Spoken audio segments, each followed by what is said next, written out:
take you back in time. Hope you don't mind. Introduce you to a few good friends of mine who had a big effect on our history. Fought for liberty back in the 1770s. He made us realize that we really didn't need to be ruled by a king, but I don't think that he agreed. He was busy making trouble for the colonies, doing what he could to control our economy.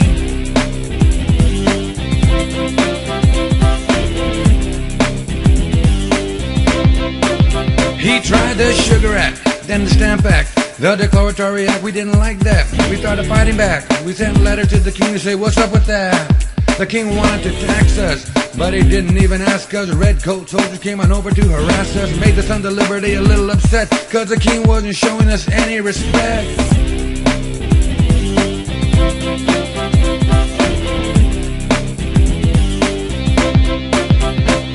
In Boston, things got really hot, cause the colonists were ragging on the redcoats a lot. Didn't like that the king sent a bunch over here. It really bothered Sam Adams and Paul Revere. They wanted all the redcoats to just disappear. 1770, that was the year when some redcoats who were standing outside started shooting at some colonists, and 5 of them died. They call it a massacre, but it wasn't that bad. The Sons of Liberty only wanted to make people mad. And then it happened again in Boston. I'm trying to recall just when. See, I was just a cute little boy back then.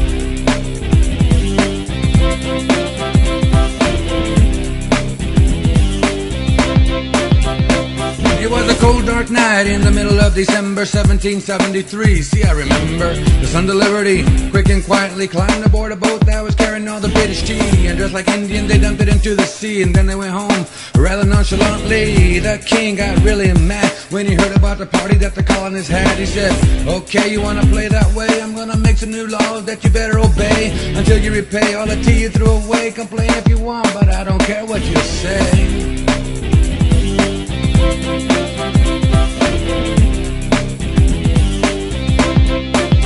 They were called the Coercive Act. The colonists called them the Intolerable Act. Either way, everybody got really mad, and especially there in Boston, things got really bad. So the colonists, for the first time in history, met in Philadelphia to discuss how to respond to these laws that were giving the colonists stress. They called this meeting the First Continental Congress.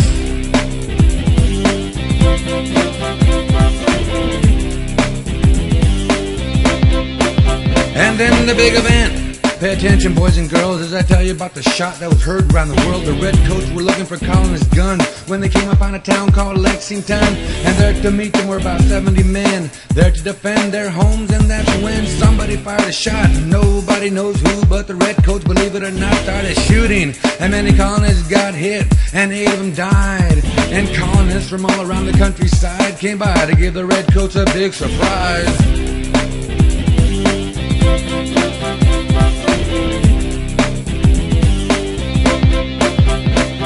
They were hiding behind rocks and trees, looking over fences, shooting from their knees at the redcoats, who started running fast, cause they never fought an enemy quite like that. Many were killed trying to get back to Boston. They didn't expect this attack. It was the worst day the redcoats in Boston ever had, and that's what you get when you make colonists mad. That one shot heard at Lexington led to the American Revolution, the war that made a hero of George Washington. And here's the answer to the question on the test: what we won.